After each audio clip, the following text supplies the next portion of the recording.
3.5 ಕೋಟಿ ಇಲ್ಲಿಯ ವ್ಯಾಲ್ಯೂ 3.5 ಕೋಟಿದು ಚಿನ್ನ ಹೋಗಿದೆ.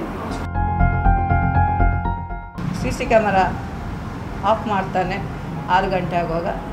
ಆಮೇಲೆ ಅವನದೇನು ವಹಿವಾಟು ಅಂತ ಗೊತ್ತಿಲ್ಲ.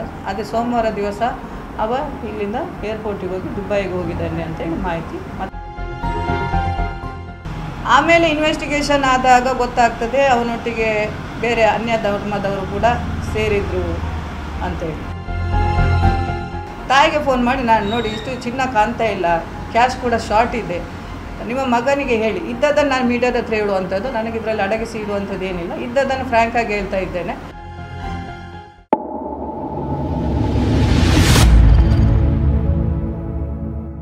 ಮಂಗಳೂರು ಶಕ್ತಿನಗರದಲ್ಲಿ ಕಾರ್ಯಾಚರಿಸುತ್ತಿರುವ ಪದುವ ವ್ಯವಸಾಯ ಸೇವಾ ಸಹಕಾರಿ ಬ್ಯಾಂಕ್ನಲ್ಲಿ ಭಾರೀ ಗೋಲ್ಮಾಲ್ ನಡೆದಿದೆ. ಗ್ರಾಹಕರು ಅಡವಿಟ್ಟ ಚಿನ್ನಕ್ಕೆ ಅದೇ ಬ್ಯಾಂಕ್ ಕ್ಯಾಶಿಯರ್ ಕನ್ನ ಹಾಕಿದ್ದಾನೆ. ಸಹಕಾರಿ ಬ್ಯಾಂಕ್ನ ಕ್ಯಾಶಿಯರ್ ಪ್ರೀತೇಶ್ ಎಂಬಾತ ಬರೋಬ್ಬರಿ 6 ಕೆಜಿ ಚಿನ್ನವನ್ನು ದೋಚಿ ಪರಾರಿಯಾದವ ಈಗ ಪೊಲೀಸ್ ಕೈಗೆ ಸಿಕ್ಕಿಬಿದ್ದಿದ್ದಾನೆ. ಪ್ರೀತೇಶ್ ಕೆಲವು ವರ್ಷಗಳಿಂದ ಬ್ಯಾಂಕ್ನಲ್ಲಿ ಕ್ಯಾಶರ್ ಆಗಿ ಕೆಲಸ ನಿರ್ವಹಿಸುವುದರೊಂದಿಗೆ ಗ್ರಾಹಕರು ಸಾಲಕ್ಕಾಗಿ ಅಡವಿಟ್ಟ ಚಿನ್ನದ ಜವಾಬ್ದಾರಿಯನ್ನು ಹೊಂದಿದ್ದ. ಇದೀಗ 26 ಗ್ರಾಹಕರ ಚಿನ್ನಕ್ಕೆ ಕನ್ನ ಹಾಕಿದ್ದಾನೆ. ಬ್ಯಾಂಕ್ ದಾಖಲೆಗಳಲ್ಲಿ ಚಿನ್ನಕ್ಕಾಗಿ ಮಾಡಿದ ಲೋನ್ಗಳು ಕ್ಲಿಯರ್ ಆಗಿದೆ ಎಂದು ನಕಲಿ ದಾಖಲೆ ಸೃಷ್ಟಿಸಿದ್ದಾನೆ. 3.5 ಕೋಟಿ ಇಲ್ಲಿಯ ವ್ಯಾಲ್ಯೂ 3.5 ಕೋಟಿದು ಚಿನ್ನ ಹೋಗಿದೆ. 6000 ಗ್ರಾಮ್ 6 ಕೆಜಿದು ಚಿನ್ನ. ಭರವಸೆ ನಾವು ಕೊಟ್ಟಿದ್ದೇವೆ. ಅಂದರೆ ಚಿನ್ನ ಹೇಳುವಂಥದ್ದು ಹಣ ಆದರೂ ಬೇರೆ ಪ್ರಶ್ನೆ. ಚಿನ್ನ ಹೇಳೋ ಯಾರೇ ಕದ್ದುಕೊಂಡು ಹೋದರೂ ಕೂಡ ಎಲ್ಲಿ ಇಟ್ಟರೆ ಕೂಡ ರಿಕವರಿ ಮಾಡೋ ಅಧಿಕಾರ ಪೊಲೀಸ್ನವರಿಗಿದೆ, ಡಿಪಾರ್ಟ್ಮೆಂಟಿಗಿದೆ, ನ್ಯಾಯಾಲಯ ಕೂಡ ಅದಕ್ಕೆ ಸಮ್ಮತಿ ಕೊಡ್ತಾರೆ. ಕದ್ದ ಮಾಲನ್ನು ತೆಗೆದುಕೊಳ್ಳೋದು ಕೂಡ ಕಾನೂನಲ್ಲಿ ಅಪರಾಧ. ಅವರು ಹಣ ಕೊಟ್ಟಿರೋರು, ಅದು ದೇ ಆರ್ ರೆಸ್ಪಾನ್ಸಿಬಲ್. ಅದಕ್ಕೆ ಎಲ್ಲಿಂದ ಬಂತು ಅಷ್ಟು ಕೋಟಿದೊಬ್ಬ ಹಣ ಬ್ಯಾಂಕಲ್ಲಿ ಚಿನ್ನ ಇಡಬೇಕಾದ್ರೆ ಆ ವ್ಯವಹಾರ ಮಾಡಬೇಕು, ಅವನಿಗೆ ಅಷ್ಟು ಸಾಮರ್ಥ್ಯ ಇದೆ ಅಂತ ನೋಡಬೇಕು.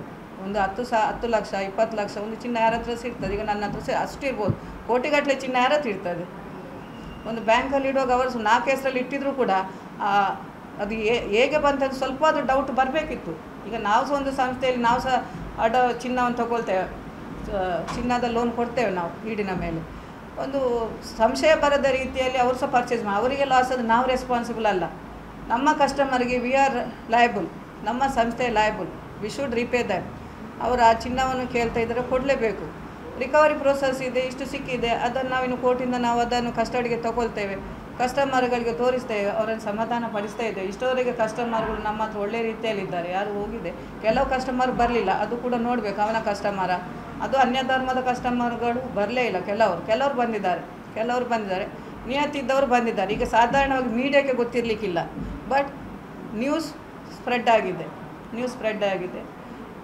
ಅವರು ಕೆಲವು 26ರಲ್ಲಿ ಒಂದು 10 ಜನ ಬಂದಿರುವರು, ಒಟ್ಟು 26 ಜನದ್ದು.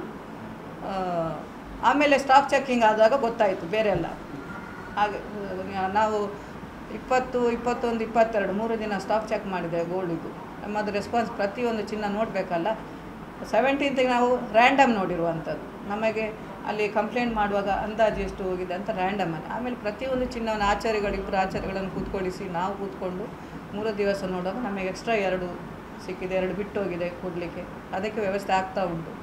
ಅವು ಒಪ್ಪಿದ್ದು ಕೂಡ ಇದೆ, ನಮ್ಮ ಹತ್ರ ಆಡಿಯೋ ಇದೆ. ಅವನಿಗೂ ಗೊತ್ತುಂಟು ನಮ್ಮ ಆಡಿಯೋ ರೆಕಾರ್ಡ್ ಆಗ್ತಾ ಇದೆ ಅಂತೇಳಿ. ಅವ ಹೇಳಿದ್ದಾನೆ, ಮೇಡಮ್ ಇರೋ ರೆಕಾರ್ಡ್ ಮಾಡ್ತಂದ್ರೆ ಅಂದರೆ ನಿಮಗೆ ಗೊತ್ತಾಗ್ಬಿಡತ್ತಾಯ್ತು, ಯುವರ್ ಕಾಲ್ ಇಸ್ ರೆಕಾರ್ಡಿಂಗ್ ಅಂತ ಜೋರಾಗಿ ಹೇಳ್ತದೆ ಅಂತ. ಆದರೂ ಕೂಡ ಅವನು ನನ್ನ ಹತ್ರ ಕನ್ಫ್ಯೂಸ್ ಮಾಡಿದ್ದಾನೆ, ತಗೊಂಡು ಹೋದದನ್ನೆಲ್ಲ ಒಪ್ಪಿದ್ದಾನೆ. ನಾವು ಅದು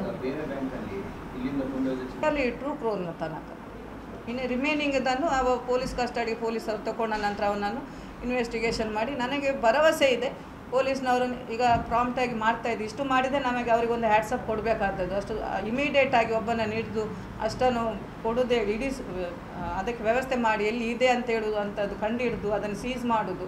it is not A easy task. ತುಂಬ ಆ ಸೊಸೈಟಿ ಅವರು ಸಹ ಕೊಡಲಿಕ್ಕೆ ಕೇಳೋದಿಲ್ಲ, ಅವರು ಸಹ ಅಷ್ಟು ಹಣ ಕೊಟ್ಟಿದ್ದಾರಲ್ಲ. ಹಾಗೆ ಆದರೂ ಅವರನ್ನು ಇದು ಮಾಡಿ ಸೀಸ್ ಮಾಡಿದ್ದಾರೆ. ನಾವು it is in judicial custody, ಅದು ಕೂಡ ಕೋರ್ಟಲ್ಲಿದೆ. ಅದನ್ನು ಮತ್ತೆ ಅವರು ಸಹ ಕಂಟೆಸ್ಟ್ ಮಾಡ್ತಾರೆ, ನಾವು ಸಹ ಕಂಟೆಸ್ಟ್ ಮಾಡ್ತೇವೆ. ಬಟ್ ನಮಗೆ ಪ್ರೂಫ್ ಇದೆ, ನಮ್ಮ ಕಸ್ಟಮರ್ಗಳ ಚಿನ್ನ ಅಂತ ತೋರಿಸ್ಲಿಕ್ಕೆ ನಮಗೆ ಪ್ರೂಫ್ ಇದೆ. ಕದ್ದ ಮಾಲನ್ನು ತೆಗೆದುಕೊಂಡು ಹೋಗೋದು ಅವರದ್ದು ತಪ್ಪು, ಅವರಿಗೆ ಲಾಸ್ ಆದರೆ ಅವರು ಬೇರ್ ಮಾಡಲಿ. ನಮಗೆ ನಮ್ಮ ಕಸ್ಟಮರ್ಗೆ ನಾವು ಸರ್ವಿಸ್ ಗುಡ್ ಸರ್ವಿಸ್ ಇಷ್ಟವರೆಗೆ ನಾವು ನಮ್ಮ ಸಂಸ್ಥೆ ಇಷ್ಟವರೆಗೆ ಒಂದು ಕಪ್ಪು ಚುಕ್ಕೆ ಬರದಂಥ ಸಂಸ್ಥೆ. ಇದರಲ್ಲಿ ಇಲ್ಲೇ ತಿಂದು ಇಲ್ಲೇ ಅವನಿಗೇನು ಸ್ಯಾಲ್ರಿ ಕಮ್ಮಿ ಇಲ್ಲ, ಮೋರ್ ದೆನ್ 32,000 ಸಂಬಳ ಇದ್ದವು ಒಂದು ಸ್ಟಾಫಿಗೆ. ಅಷ್ಟಿದ್ದು ಅವ ಈ ರೀತಿ ಮಾಡ್ತಾನಂತೇಳಿ ಆದರೆ ನಾವು ಲಾಕರ್ ಅದೇ ಜಾಯಿಂಟ್ ಕಸ್ಟಡಿಯಲ್ಲಿ ಇದ್ದದ್ದು, ಮ್ಯಾನೇಜರ್ ಮತ್ತು ಅವನ ಕೈಯಲ್ಲಿ ಕೀ ಇರುವಂಥದ್ದು. ಅವ ಕ್ಯಾಶಿಯರ್, ಇಲ್ಲಿ ಸ್ಟಾಫ್ಗಳು ಕಡಿಮೆ ಇರುವ ಕಾರಣ ಕ್ಯಾಶಿಯರಿಗೆ ಮತ್ತು ಜಾಯಿಂಟ್ ಕಸ್ಟಡಿ ಮ್ಯಾನೇಜರಿಗೆ ಇರುವಂಥದ್ದು ಕೀ. ಮ್ಯಾನೇಜರ್ನ ನೆಗ್ಲಿಜೆನ್ಸ್ ಇದೆ, ನಾನು ಹೇಳೋದಾದರೆ ಮ್ಯಾನೇಜರ್ನ ನೆಗ್ಲಿಜೆನ್ಸ್ ಇದೆ. ಏನೇ ಇರಲಿ, ಎಷ್ಟೇ ನಂಬಿಕೆ ಇರಲಿ, ನಮ್ಮ ಕೀಯನ್ನು ನಾವು ಹಿಡಿದುಕೊಳ್ಬೇಕು, ಮತ್ತೊಬ್ಬ ಸ್ಟಾಫ್ ಹತ್ರ ಕೊಡುವಂಥದ್ದು ತಪ್ಪು. ಅವನ ಹತ್ರ ಒಂದು ಕೀ ಇತ್ತು, ಇವಳ ಹತ್ರ ಒಂದು ಕೀ ಇತ್ತು, ಇವಳ ಕೀಯನ್ನು ಕೊಟ್ಟಿದ್ದಾಳೆ. ನಮಗಿದು ಮತ್ತೆ ಗೊತ್ತು, ಇನ್ವೆಸ್ಟಿಗೇಷನ್ ನಾವು ಆದ ನಂತರ ಕೀನ ಬಗ್ಗೆ ಕೇಳೋ. ಅದು ಹೇಗೆ ಬ್ರೇಕ್ ಓಪನ್ ಅಲ್ಲಲ್ಲ, ಬ್ರೇಕ್ ಓಪನ್ ಆದರೆ ಬೇರೆ, ಅದು ನಮಗಿನ್ನೂ ಗೊತ್ತಾಗ್ಬೋದು. ಇಲ್ಲ, ನಮಗೆ ಗೊತ್ತಿಲ್ಲ. ನಮಗಿನ್ನು ಇನ್ವೆಸ್ಟಿಗೇಷನ್ ಮಾಡುವಾಗ ಪೊಲೀಸ್ನವ್ರಿನ್ನು ಅವನನ್ನು ಹಿಡಿದು ಕೇಳಬೇಕು, ಯಾವನ್ನ ಮಾಡ್ತಾಯಿದ್ದು ಏನು ಅಂತೇಳಿ. ನಮ್ಮದು ಸ್ಟಾಕ್ ಚೆಕ್ ಆಗ್ತದೆ, ನಿಮಗೆ ಹೇಳಬೇಕಾದ್ರೆ ಸ್ಟಾಕ್ ಚೆಕ್ ಆಗ್ತದೆ, ಡೈರೆಕ್ಟರ್ಗಳು ಚೆಕ್ ಮಾಡಿ ಆ ಮೂಮೆಂಟಲ್ಲಿ ಅಲ್ಲಿ ಚಿನ್ನ ಇರ್ತದೆ, ಸ್ಟಾಕ್ ಇರ್ತದೆ. ನಾವು ಸಹ ರ್ಯಾಂಡಮ್ ಆಗಿ ನೋಡುವಂಥದ್ದು. ಪ್ರತಿ ಡೌಟ್ ಇದ್ದರೆ ಮಾತ್ರ ನಾವು ಓಪನ್ ಮಾಡ್ತೇವೆ. ಚಿನ್ನದ ಪ್ಯಾಕೆಟ್ ಇದೆಯಾ? ಇದೆ. ಚಿನ್ನದ ಗ್ರಾಮ್ ಟ್ಯಾಲಿ ಆಗ್ತದಾ? ಇದೆ. ಡೌಟ್ ಇದ್ದದ್ದನ್ನು ನಾವು ಬಿಡಿಸಿ ನೋಡ್ತೇವೆ. ಲಾಕರಲ್ಲಿದ್ದ ಚಿನ್ನ ಏನಾಗಲಿಲ್ಲ, ಲಾಕರಲ್ಲಿದ್ದ ಚಿನ್ನ ಯಾಕೆ ಆಗೋದಿಲ್ಲ, ಏನಾಗೋದಿಲ್ಲ ಅಂದರೆ ನಮ್ಮ ಹತ್ರ ಕಸ್ಟಮರ್ ಹತ್ರ ಒಂದು ಕೀ ಇರ್ತದೆ, ಒಂದು ಸೊಸೈಟಿಯಲ್ಲಿ ಇರ್ತದೆ. ಇವನ್ ನನಗೆ ಐ ಹ್ಯಾವ್ ಒನ್ ಲಾಕರ್, ನನ್ನ ಕೀ ಒಂದು ನನ್ನ ಹತ್ರ ಇರ್ತದೆ, ಒಂದು ಕೀ ಸೊಸೈಟಿಯಲ್ಲಿರುವಂಥದ್ದು ಬ್ರಾಂಚಲ್ಲಿ ಎಲ್ಲಿ ಇರ್ತದೆ ಅಲ್ಲಿ. ಹಾಗಾಗಿ ಆ ಲಾಕರ್ ಏನಾಗಲಿಲ್ಲ, ಅದನ್ನು ಮುಟ್ಲಿಕ್ಕೆ ಆಗೋದಿಲ್ಲ ಅವನಿಗೆ. ಅಡವಿಟ್ಟ ಚಿನ್ನ ಮಾತ್ರ. ಫಸ್ಟ್ ಆಫ್ ಆಲ್ ಒಂದು ಕ್ಲಾರಿಫಿಕೇಷನ್, ಅವ ಮ್ಯಾನೇಜರ್ ಅಲ್ಲ, ಅವ ಕ್ಯಾಶಿಯರ್ ಕಮ್ ಜಾಯಿಂಟ್ ಕಸ್ಟಡಿ ಅಂತ ಹೇಳ್ತಾರೆ. ಅದು ಮ್ಯಾನೇಜರ್ ಅಂತ ಇರ್ತದೆ. ಮ್ಯಾನೇಜರ್ ಒಬ್ಬರು ಲೇಡಿ. ನಾವು ಅವನನ್ನು 2019ರಲ್ಲಿ ಪರ್ಮನೆಂಟಾಗಿ ನಮ್ಮಲ್ಲಿ ಕ್ಲೆರಿಕಲ್ ಪೋಸ್ಟಲ್ಲಿ ಜಾಯ್ನ್ ಆಗಿದ್ದ. 1 ವರ್ಷ ನಮ್ಮ ಹೆಡ್ ಆಫೀಸಲ್ಲಿ ಕ್ಲಾರ್ಕಾಗಿ ಕೆಲಸ ಮಾಡಿದ್ದಾನೆ. ಆಮೇಲೆ 2020ಗೆ ಈ ಶಕ್ತಿನಗರ ಬ್ರಾಂಚಿಗೆ ಅವನನ್ನು ಟ್ರಾನ್ಸ್ಫರ್ ಮಾಡಿದ್ದೆವು. ಅಲ್ಲಿಂದ ಮೊನ್ನೆ ತನಕ ಸಹ ಅವ ಇಲ್ಲೇ ಕ್ಲಾರ್ಕಾಗಿ ಕೆಲಸ ಮಾಡ್ತಿದ್ದ. ಅವನಿಗೆ ಜಾಯಿಂಟ್ ಕಸ್ಟಡಿ ಗೋಲ್ಡ್ ಇದು ಕೊಟ್ಟಿದ್ದೆವು. ಇಲ್ಲಿ ಮೇಯಲ್ಲಿ ನಮ್ಮದು ಪ್ರತಿ ತಿಂಗಳು ಮೇಯಲ್ಲಿ ಬೋರ್ಡ್ ಮೀಟಿಂಗ್ ಆಗುವಾಗ, ಮೇಯ ತಿಂಗಳ ಬೋರ್ಡ್ ಮೀಟಿಂಗಲ್ಲಿ ನಾವು 5 ವರ್ಷದ ಒಂದು ಸ್ಟಾಫ್ ಒಂದೇ ಕಡೆ ಇರೋದು ಬೇಡ, ಅವನನ್ನಂತಲ್ಲ ಎಲ್ಲರನ್ನು ನಾವು ರೊಟೇಷನ್ ಮಾಡಬೇಕು. ನಮ್ಮದು ಹೆಡ್ ಆಫೀಸು ಸೇರಿ 4 ಬ್ರಾಂಚ್ಗಳಿದೆ. ಒಂದು ಕೈಕಂಬ ಬಿಕರ್ನಕಟ್ಟೆಯಲ್ಲಿ, ಅದೇ ಹೆಡ್ ಆಫೀಸು. ಶಕ್ತಿನಗರ ಒಂದು ಬ್ರಾಂಚ್, ಮರಕಡ ಒಂದು ಬ್ರಾಂಚ್, AIDಯಲ್ಲಿ ಒಂದು ಬ್ರಾಂಚ್. ಹಾಗೆ 4 ಕಡೆ ಸಹ ಎಲ್ಲ ಸ್ಟಾಫ್ಗಳನ್ನು ರೊಟೇಷನ್ ಮಾಡೋದೆ ಅಂತ ಮೇಯ ಬೋರ್ಡ್ ಮೀಟಿಂಗ್ ನಾವು ಡಿಸೈಡ್ ಮಾಡಿದ್ದೆವು. ಅದು ಅವನಿಗೆ ಗೊತ್ತಾಯಿತು ಟ್ರಾನ್ಸ್ಫರ್ ಮಾಡ್ತಾರೆ ಅಂತೇಳಿ.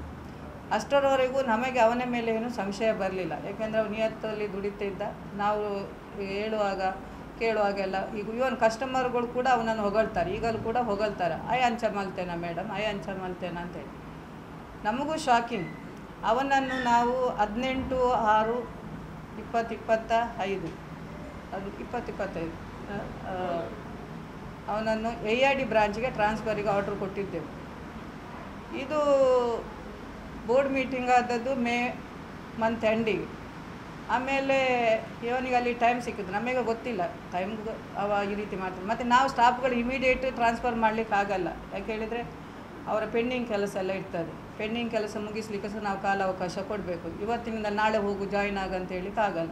ಹಂತವಾಗಿ ನೀವು ಟ್ರಾನ್ಸ್ಫರ್ ಮಾಡಿ ಅಂತ ನಮ್ಮ COಗೆ ನಾವು ಹೇಳಿದ್ದೆವು. ಅದರ ಬಗ್ಗೆ ರಿಸಲ್ಯೂಷನ್ ಕೂಡ ಆಗಿದೆ. 16 ತಾರೀಕಿನಂದು ನಮಗೆ ಗೊತ್ತಾದ 17ಕ್ಕೆ, ಲಾಸ್ಟ್ ಅವನ ವರ್ಕಿಂಗ್ ಡೇ 16ಕ್ಕೆ.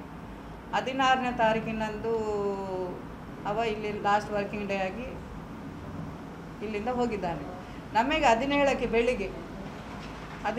ಬೆಳಿಗ್ಗೆ ನಮ್ಮ ಸ್ಟಾಫು ಮ್ಯಾನೇಜರ್ ಮೀನಾಕ್ಷಿ ಅವರು ಇಲ್ಲಿಗೆ ಬಂದಾಗ ಕೆಲಸಕ್ಕೆ ಆಗಲು ಜಾಯ್ನ್ ಆಗಬೇಕು, ನಾವು ತಮ್ಮ ಇಂಪ್ರೆಷನ್ ಕೊಡಬೇಕು, ಅಟೆಂಡೆನ್ಸ್ ಇದು ಇವೇನು ಬರಲಿಲ್ಲ ಅಂತ ಹೇಳಿ ಅವನ ಮೊಬೈಲಿಗೆ ಫೋನ್ ಮಾಡುವಾಗ ಅವನ ಫೋನು ಸ್ವಿಚ್ ಆಫ್ ಬರ್ತಾಯಿತ್ತು. ಆಮೇಲೆ ಅವರು ಹೆಡ್ ಆಫೀಸಿಗೆ ಫೋನ್ ಮಾಡಿ, ಅಂದರೆ ಚಾರ್ಜ್ ಇವತ್ತೇ ತೊಗೊಂಡಿದ್ದಾನೆ ಏನಂತ ನೋಡಿ ಹೇಳಿ ಅವರು 17th ಹೆಡ್ ಆಫೀಸಿಗೆ ಫೋನ್ ಮಾಡಿ, ಹೆಡ್ ಆಫೀಸ್ ಅವರಿಗೆ ಇಲ್ಲಿಗೆ ಬರಲಿಲ್ಲ, AIDಗೆ ಸಹ ಹೋಗಲಿಲ್ಲ ಅಂತ ಹೇಳಿದ್ರು. ಆಮೇಲೆ ಅವರು ಹೇಳಿದ ಪ್ರಕಾರ, ನಮ್ಮ ಮ್ಯಾನೇಜರ್ ಹೇಳಿದ ಪ್ರಕಾರ ಹೇಳೋದು. ಆಮೇಲೆ ಮ್ಯಾನೇಜರ್ ತಾಯಿಗೆ ಫೋನ್ ಮಾಡಿದ್ರಂತೆ. ತಾಯಿ ಹೇಳಿದ್ರಂತೆ ಅವ ನಿನ್ನೆಯಿಂದ ಬರಲಿಲ್ಲ ಮನೆಗೆ ಅಂತ ಹೇಳಿದ್ರಂತೆ. ಆಮೇಲೆ ಸಿ ಒಗೆ ವಾಪಸ್ ಫೋನ್ ಮಾಡಿದರು. ಸಿ ಒ ಇಲ್ಲಿಗೆ ಬಂದರು. ಸಿ ಒ ನನಗೆ ಫೋನ್ ಮಾಡಿದರು. ನಾನು ಇಲ್ಲಿಗೆ ಬಂದೆ. ನಮ್ಮ ಬೇರೆ ಡೈರೆಕ್ಟ್ರುಗಳಿಗೆ ಹೇಳಿದೆ ಬನ್ನಿ ಅಂತ. ಎಲ್ಲರೂ ಬಂದಿದ್ದಾರೆ. ನಾನು ಬಂದಾಗ ಒಂದು 12 ಗಂಟೆ ಆದಿತ್ತೇನ ಬಂದು ಇಲ್ಲಿ ತಾಯಿಗೆ ಫೋನ್ ಮಾಡಿದ್ದೆ. ಅಷ್ಟರವರೆಗೆ ಅವನ ಮೊಬೈಲ್ ಸ್ವಿಚ್ ಆಫೇ. ತಾಯಿಗೆ ಫೋನ್ ಮಾಡುವಾಗ ತಾಯಿ ಫೋನ್ ಲಿಫ್ಟ್ ಮಾಡಿದ್ದು. ತಾಯಿ ಹತ್ರ ಹೇಳಿದೆ, ನೋಡಿ ಈಗೀಗ ಆಗಿದೆ, ಈಗ ನಮಗೆ ಎಷ್ಟು ಅಮೌಂಟ್ ಏನು ಫಿಗರ್ ಅಂತ ನಮಗೆ ಸರಿ ಗೊತ್ತಿಲ್ಲ, ಆದರೆ ಈ ರೀತಿ ಅವ ಕೊಂಡೋಗಿದ್ದಾನೆ ಅಂತೇಳಿ ಗೊತ್ತಾಯಿತು. ಅದು ಗೊತ್ತಾಗಲಿಕ್ಕೆ ಕಾರಣ ಅಂದರೆ ಅಲ್ಲಿ ಮ್ಯಾನೇಜರ್ ಏನು ಮಾಡಿದ್ಲು, ಮ್ಯಾನೇಜರಿಗೆ ಏನು ಇಲ್ಲಿ ಸಹ ಹೋಗಲಿಲ್ಲ, ಇಲ್ಲಿ ಸಹ ಬರಲಿಲ್ಲ, ಮೊಬೈಲ್ ಸ್ವಿಚ್ ಆಫ್ ಇದೆ ಹೇಳಿ ಕಂಪ್ಯೂಟರಲ್ಲಿ ನೋಡುವಾಗ ಕಂಪ್ಯೂಟರಲ್ಲಿ ಅಡ್ಜಸ್ಟ್ಮೆಂಟ್ ಕಾಣ್ತದೆ. ಹೇಗೆ ಕೋಲ್ಡ್ ಈಗ ನಾನು ಪ್ಲೆಜ್ ಮಾಡಿದರೆ ನಾನು ಹಣ ಕೊಟ್ಟಿರೋದಿಲ್ಲ ಸಂಸ್ಥೆಗೆ, ಅಲ್ಲಿ ಅಡ್ಜಸ್ಟ್ಮೆಂಟ್ ಬಂದಿದೆ ಅಂತ ತೋರಿಸ್ತಾನೆ, ಅಕೌಂಟ್ ಕ್ಲೋಸ್ ಮಾಡಿರ್ತಾನೆ. ಅದು ಯಾವಾಗ ಆಫ್ಟರ್ 5 o'clock ಟೈಮಿಂಗ್ ನಮ್ಮದು ಟಿಲ್ 5 o'clock. ಅವ ನಮ್ಮ ಮ್ಯಾನೇಜರ್ ಹತ್ರ ಹೇಳಿದ್ರಂತೆ, ನನಗೆ ಟ್ರಾನ್ಸ್ಫರ್ ಕೊಟ್ಟು ನಾನು ಪೆಂಡಿಂಗ್ ಕೆಲಸ ನಾನು ಮಾಡಿ ಮುಗಿಸಿ ಹೋಗ್ತೇನೆ. ನಮಗೆ ನಂಬಿಕೆ ಒಂದು ಸ್ಟಾಫಿನ ಹತ್ರ ಓವರ್ ಕಾನ್ಫಿಡೆನ್ಸ್ ಆಯಿತು ನಮ್ಮದು ಸ್ಟಾಫಿದ್ದು ಸಹ. ಹಾಗಾಗಿ ಅವರೆಲ್ಲ ಹೋದರು. 5:20 ತನಕ ಸ್ಟಾಫ್ಗಳಿದ್ದರು, CC ಕ್ಯಾಮರಲ್ಲಿ ಕಾಣ್ತದೆ, ಅವ್ರು ಹೋಗಿದ್ದಾರೆ. 5:20 ನಂತರ ಅವ ಇದ್ದ. ಅದು ನಾವು ಮತ್ತೆ 17ನೇ CC ಕ್ಯಾಮರಲ್ಲಿ ನೋಡಿದ್ದು.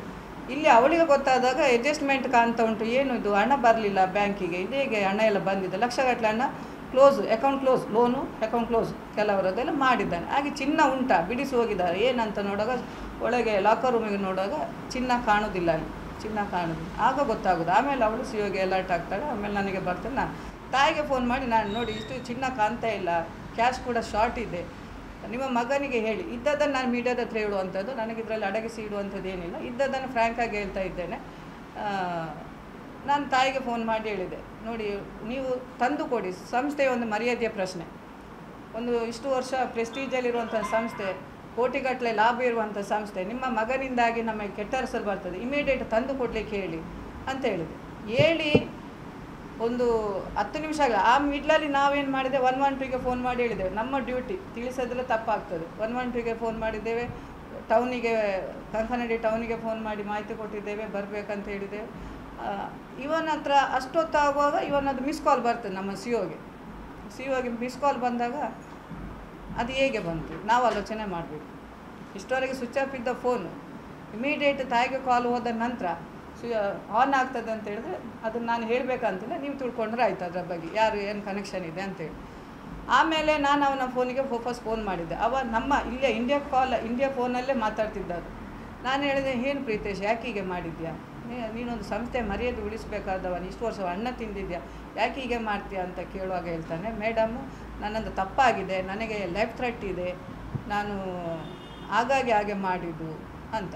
ಆಗ ನಾನು ನೀನು ತಂದು ಕೊಡು, ನೀನು ತಂದು ಕೊಟ್ಟರೆ ನಿನಗೇನಾದರೂ ನಾವು ವ್ಯವಸ್ಥೆ ಮಾಡ್ತೇವೆ, ಟೈಮ್ ಬೇಕು ಹೇಳಿದ. ಟೈಮ್ ಬೇಕು ಹೇಳುವಾಗ ನಾನು ನೀನು ತಂದು ಕೊಟ್ಟರೆ ಎಷ್ಟು ಉಂಟು ಅಷ್ಟು ತಂದು ಕೊಡು, ಉಳಿದದಕ್ಕೆ ಬೇಕು ನಿನಗೆ ಟೈಮ್ ಕೊಡುವ, ಕಸ್ಟಮರ್ಗಳಿಗೆ ನಾವು ಆನ್ಸರ್ ಮಾಡಬೇಕು.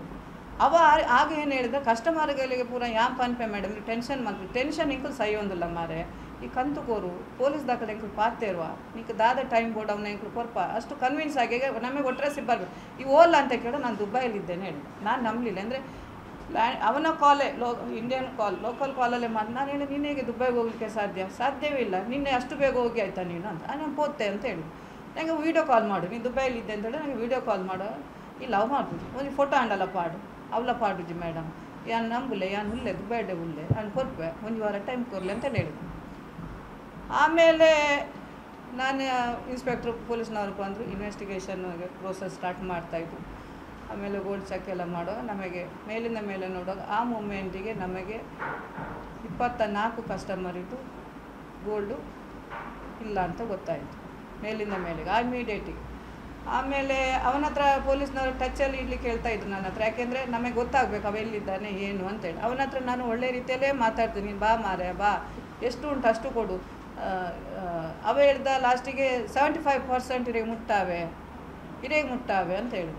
ಹಾವು ಮಾರೆ 75 ಬೊಕ್ಕ 25% ಬೊಕ್ಕ ತೂಕ ಯಾಕೆ ನಿಮಗೆ ಟೈಮ್ ಕೊರು ನಾನು ಕೊರ್ಕ ಹೇಳಿ ಅವನನ್ನು ಆದಷ್ಟು ಸ್ಮೂತಲ್ಲೇ ಮಾತಾಡಿ ಅವನು ಬರುವ ಹಾಗೆ ಮಾಡಲಿಕ್ಕೆ ಪ್ರಯತ್ನ ಪಟ್ಟೆ. ಅವ ಸಂಜೆ ಆಗುವಾಗ ಹೇಳ್ತಾನೆ, ಸಂಜೆ ತನಕ ಟೈಮ್ ಕೊಟ್ಟಿದ್ದೆವು 17th, ಆಮೇಲೆ 18th ಟೈಮ್ ಕೊಟ್ಟೆವು.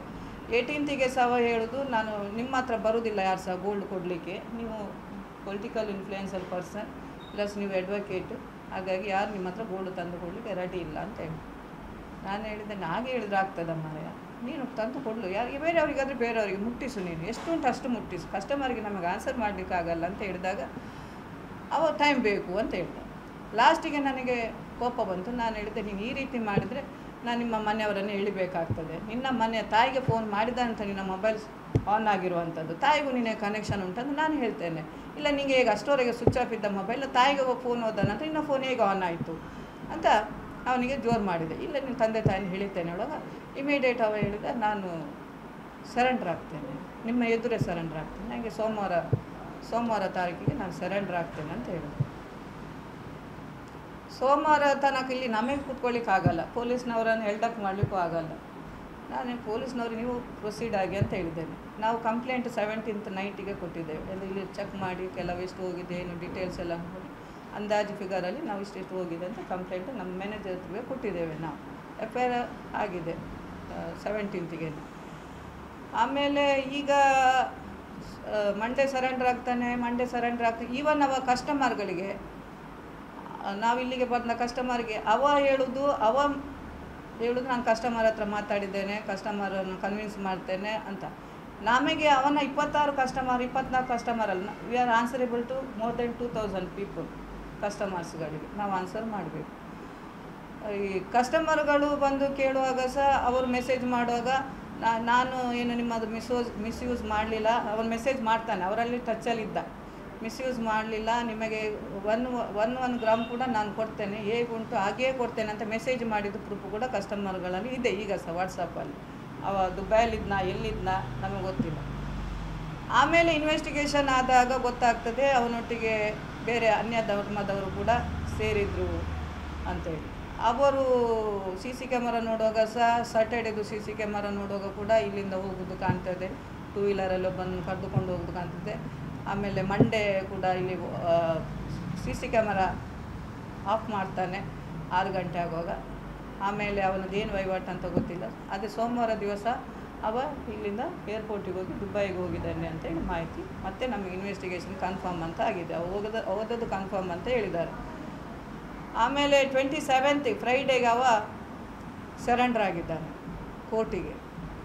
ಕೋರ್ಟಿಗೆ ಸರೆಂಡರ್ ಆಗಿ ಈಗ ಜುಡಿಷಿಯಲ್ ಕಸ್ಟಡಿಯಲ್ಲಿದ್ದಾನೆ. ಅದರ ನಡುವಲ್ಲಿ ಇಲ್ಲಿಂದ ಹೋದಂಥ ಒಬ್ಬ ಅವನೊಟ್ಟಿಗೆ ಯಾರು ಸಹಕಾರ ಕೊಟ್ಟಿದ್ದಾರೆ ಅವನನ್ನು ಪೊಲೀಸರು ಅರೆಸ್ಟ್ ಮಾಡಿ ಅವನನ್ನು ಬಾಯಿ ಬಿಡಿಸುವಾಗ ಇನ್ನೊಂದು ಸೊಸೈಟಿಯಲ್ಲಿ ನಿಯರ್ಲಿ 2 ಕೋಟಿಯಷ್ಟು ಇದು ಚಿನ್ನ ಬೇರೆ ಸೊಸೈಟಿಯಲ್ಲಿ ಇದೆ ಅಂತೇಳಿ ಅವ ಬಾಯಿ ಬಿಟ್ಟ ಕಾರಣ ಅಲ್ಲಿಗೆ ಪೊಲೀಸ್ನವರು ಹೋಗಿ ಅದನ್ನು ಸೀಸ್ ಮಾಡಿದ್ದಾರೆ.